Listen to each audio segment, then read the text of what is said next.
কথা কম কাজ বেশি। উপদেষ্টা ফাউজুল কবির খান যেন এই নীতিতে বিশ্বাসী। অন্য উপদেষ্টাদের মতো তাকে নিয়ে সোশ্যাল মিডিয়ায় হইচই হয় না, তিনি আলোচনাতেও আসেন কম। ফাউজুল কবির খান কাজ করছেন নীরবে নিভৃতে।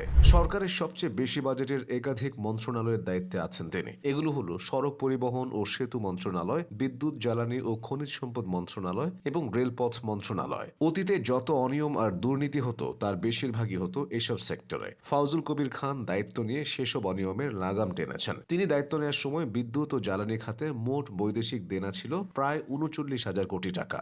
এখন তা নেমে ১০,০০০ কোটি টাকা এসেছে। অর্থাৎ তিনি দায়িত্ব গ্রহণের পর বিদ্যুৎ জ্বালানি খাতে ২৯,০০০ কোটি টাকা ঋণ পরিশোধ করেছে সরকার। অন্য যে কোনো ঈদের থেকে ২০২৫ সালের ঈদ উল ফিতরে মানুষ স্বস্তিতে বাড়ি ফিরতে পেরেছিল। ঈদ উল ফিতরের আগে পুরো রমজান জুড়ে বিদ্যুৎ সরবরাহ নিয়েও তেমন অভিযোগ ছিল না। এসব সাফল্যের নেপথ্যে ছিলেন উপদেষ্টা ফাউজুল কবির খান। শুধু ঢাকায় নয়, তিনি ঢাকা এবং বড় শহরের বাইরেও উন্নয়নের দিকে নজর দিয়েছেন। গ্রীষ্মে শহর ও গ্রামে বিদ্যুৎ সরবরাহ সমান রাখতেও তিনি সরব হয়েছেন। কাজে দূরদর্শী হলেও ফাউজুল কবির খানের চলাফেরাটা একদমই সাদামাটা। প্রধান উপদেষ্টার সাথে চীন সফরের সময়ে তাকে সাধারণ পোশাক আশাকে দেখা গেছে। এছাড়া দেশের অভ্যন্তরেও তিনি সরাসরি জনগণের ভোগান্তির কথা শুনেছেন। উপদেষ্টা পরিচয়ের বাইরে ফাউজুল কবির খানকে একাধিকভাবে পরিচয় করিয়ে দেওয়া যায়। তিনি একাধারে একজন অর্থনীতিবিদ, লেখক, সাবেক সচিব ও শিক্ষক। তার কর্মজীবনটাও বেশ বর্ণাঢ্য।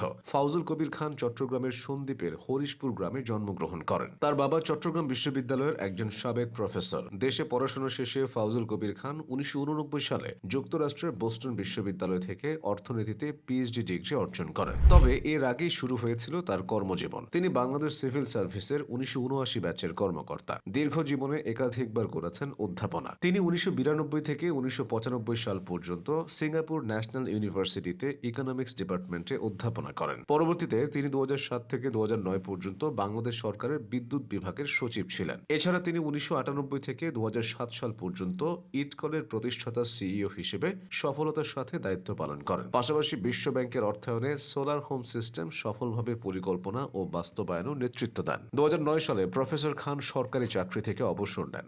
সরকারি চাকরি থেকে অবসর নেওয়ার পরদিনই তিনি পুনরায় অধ্যাপনা শুরু করেন। ২০১৪ সাল পর্যন্ত তিনি নর্থ সাউথ ইউনিভার্সিটিতে ইকোনমিক্স অ্যান্ড ফিন্যান্স ডিপার্টমেন্টে অধ্যাপনা করেছিলেন। এছাড়া লেখালেখিতেও তার খ্যাতি আছে। ২০০৩ সালে তার এবং রবার্ট জে পেরার যৌথভাবে লেখা বই financing large projects using project finance techniques and practices প্রকাশিত হয়েছিল।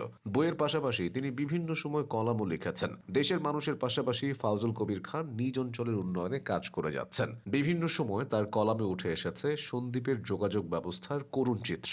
তার প্রচেষ্টায় সন্দ্বীপের এনাম নাহারে সোলার প্যানেল স্থাপনের মাধ্যমে বাণিজ্যিকভাবে বিদ্যুৎ বিতরণ শুরু হয়েছিল। ফাউজুল কবির খান বেশ কিছু আন্তর্জাতিক সংস্থা ও সংগঠনের সাথেও কাজ করেছেন। তিনি থিঙ্ক ট্যাঙ্ক কিস্টন কনসাল্টিং কোম্পানি প্রতিষ্ঠা করেন। এছাড়া তিনি বিশ্ব ব্যাংক, এডিবি, জাইকা, ইউএনডিপি ও এশীয় উন্নয়ন ব্যাংকের একজন শীর্ষ পরামর্শক। ২০২৪ সালের আগস্টে গণ অভ্যুত্থানের পর প্রাথমিকভাবে অন্তর্বর্তী সরকারের উপদেষ্টা হিসেবে যাদের নাম আসে সেখানে ফাউজুল কবির খান ছিলেন না। কিছুদিন পর অন্তর্বর্তী সরকারের পরিধি বাড়ে। তখন এই তালিকায় যুক্ত করা হয় আরও ৪ জন উপদেষ্টাকে। তাদেরই একজন ছিলেন ফাউজুল কবির খান। ২০২৪ সালের ১৬ আগস্ট বঙ্গভবনে রাষ্ট্রপতি মোহাম্মদ শাহাবুদ্দিনের কাছে নতুন উপদেষ্টা হিসেবে শপথ গ্রহণ করেন তিনি। এরপরই পুরোদমে কাজে নেমে পড়েন। এখনও তিনি নিরলসভাবেই কাজ করছেন।